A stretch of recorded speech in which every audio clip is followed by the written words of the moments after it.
Pasensya na po, tita.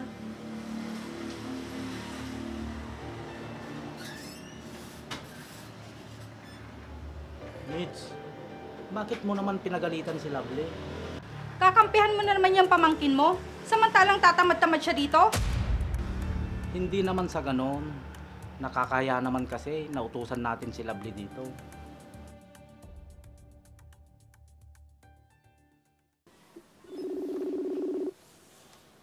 Hello, Berto? Pwede bang makituloy si Lovely sa inyo habang nag-a-apply siya ng trabaho? Kahit mga ilang araw lang. Sige Lisa, total kaming dalawa lang naman na Mitch dito sa bahay. Salamat. Di bale, pag nakahanap na siya ng trabaho, mangungupahan na lang siya. Walang problema kahit dito muna siya hanggang sa magkatrabaho na siya. Sige, matutuwa yan si Lovely. Alam mo naman yun, spoiled sa'yo dati. Gusto ka din niya makasama. Sige, papuntahin mo na lang siya dito sa bahay. Nandito lang naman kami. Bukas, papuntahin ko na si Lovely dyan. Sige, hintayin na lang namin siya dito.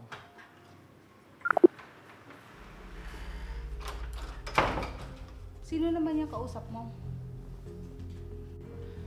Si Ate Lisa, ang sabi niya, dito muna tutuloy sa atin si Lovely ng mga ilang araw. Bakit naman? Anong gagawin niya dito? Mag-a-apply daw siya ng trabaho. Malapit lang kasi dito ang ina-applyan niya.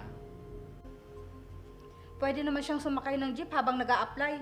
Bakit dito pa siya sa atin makikituloy? Bakit? Ano naman ang masama? Pamangkin ko naman siya. Alam mo naman na tatamad-tamad ang batang yon at burara sa gamit. Baka naman nagbago na yon. At isa pa, hindi ko na ba pwedeng patuloyin dito ang pamangkin ko? Eh, pamamahay ko naman ito. Bahala ka na nga.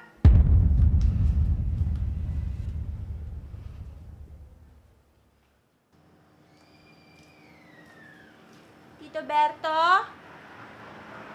Tito Berto?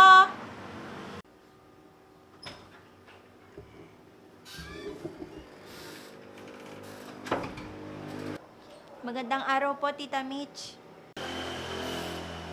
Magandang araw din. Tita, nasaan po si Tito Berto? Nasa kusina.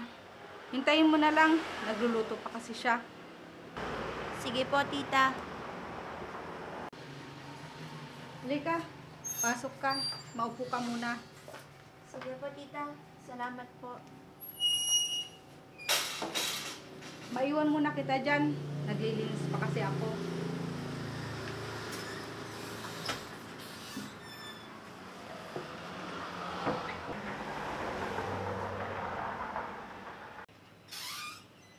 Oh, Lovely. Nandiyan ka na pala. Mano po, Tito? Gawaan ka ng Diyos. Tamang-tama, kakain na tayo. Nagluto ako ng tinolang manok. Di ba paborito mo yon? Opo, Tito. Tamang-tama po. Nagugutom na ako. Halika, pasok ka muna sa loob. Sige po, Tito. Wala yung magbitbit sa gamit mo. O Mitch, magsandok ka na at nang makakain na tayo. Mabuti pa si Lovely. Nilulutuan niya ng masarap. Samantalang ako, hindi niya magawa. Sige. Maupo ka muna, Lovely. Sigurado, magugustuhan mo yung luto ko. Baka tumaba po ako niyan, Tito. Kahit ilang araw lang ako dito sa inyo. Sigurado yan. Dahil lulutuin ko lahat ng paborito mong ulam. Nako, Tito. Wag na po. Ayos na sa akin kahit tuyo at itlog lang. Yun po talaga yung paborito ko. Ikaw talaga.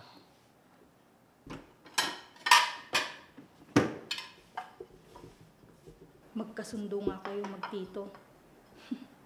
Tingnan ko lang kung magtatagal ka dito, Lovely. Tara na, kain na tayo.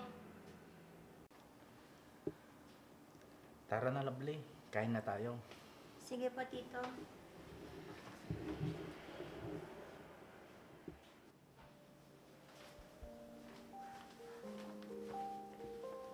Tito, aalis na po muna ako. May interview po kasi ako sa kumpanya pinag-a-applyan ko. Ganun ba? May pera ka pa ba dyan? Opo, meron pa po. Binigyan naman po ako ni Mama. O ito, pandagdag mo. Baka kulangin yung pera mo.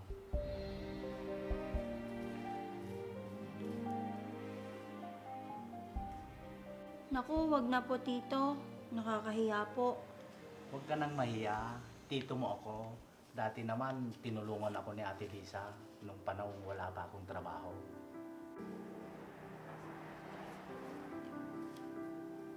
Konting halaga lang yan kumpara sa naitulong sa akin ng mama mo noon.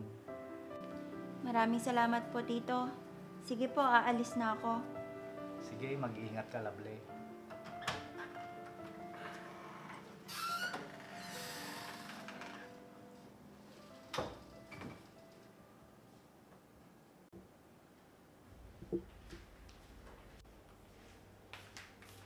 Berto, bakit naman binigyan mo pa ng pera si Lovely?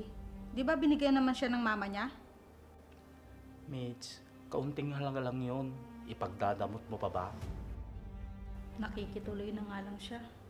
Hihingi pa ng pera kay Berto.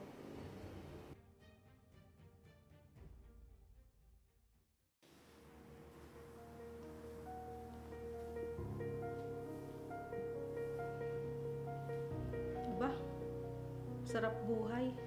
Nakikituloy na nga lang dito. Hindi pa marunong tumulong sa bahay.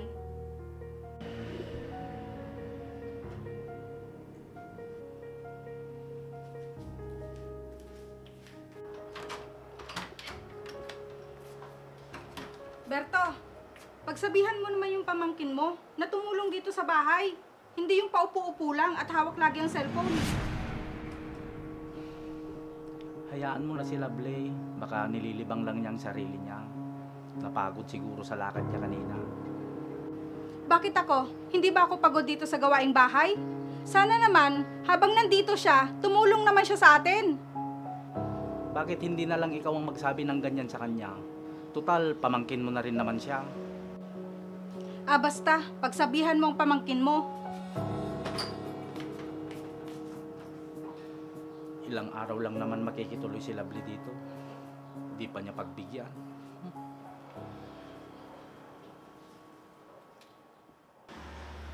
Tita, makikiraan nga po ako. Ano ba, Lovely? Nakita mong naglilinis ako, tapos ipapasok mo pa yung tsinelas mo? Malinis naman po itong tsinelas ko, Tita.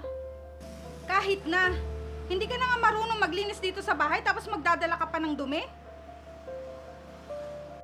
Pasensya na po, Tita.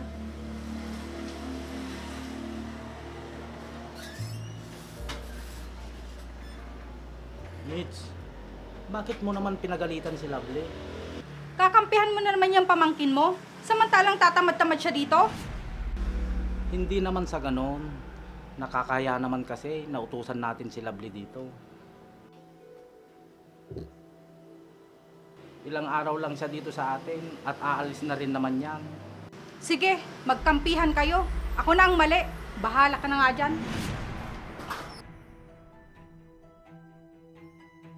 Hanggang ngayon ba naman, Mitch? Parang isip bata ka pa rin. Kaunting bagay lang, magagalit ka na. Lalo na sa kapamilya ko. Hindi ko na alam gagawin ko sa'yo.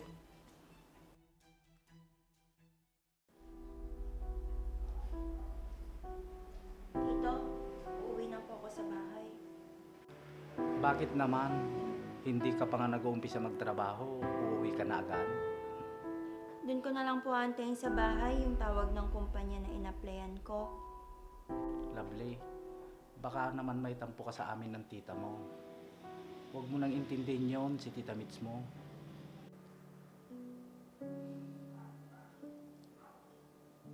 Hindi naman siya galit sa'yo. Baka naman sumama ang loob mo nung pinagalitan ka niya. Hindi naman po, Tito. Naiintindihan ko naman po si Tita. Nahihiya lang po ako sa inyo. Bakit naman? Kasi po madalas, hindi ko po kayo natutulungan ni Tita dito sa gawaing bahay. Busy lang din po kasi ako lagi. Minsan po, kapag nakikita niyo po akong nakaupo lang, nililibang ko lang po yung sarili ko sandali. Bukod pa po sa nag-a-apply ako ng trabaho dito, nagre-review din po ako para po sa board exam ko sa susunod na buwan. Alam ko naman na napapagod ka din sa mga ginagawa mo, kaya hindi na kita inaabala pa.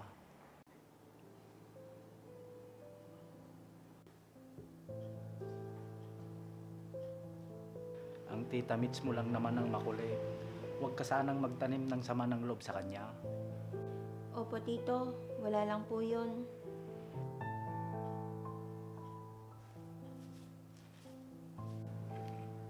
Pagpasensyahan mo na kami ng tita mo ha.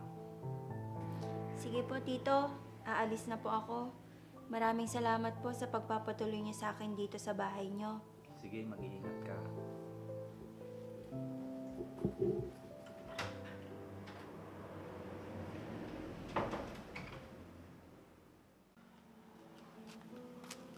Tao po. Tao po.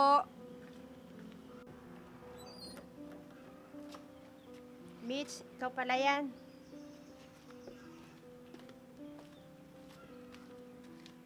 Mabutit na padalaw ka. Nasaan si Berto? Bakit di mo siya kasama? Wala siya. May inasikaso. Ate Lisa, may nabanggit ba sa'yo si Lovely? Oo, pero wala na yun sa amin. Hindi ba siya galit sa akin?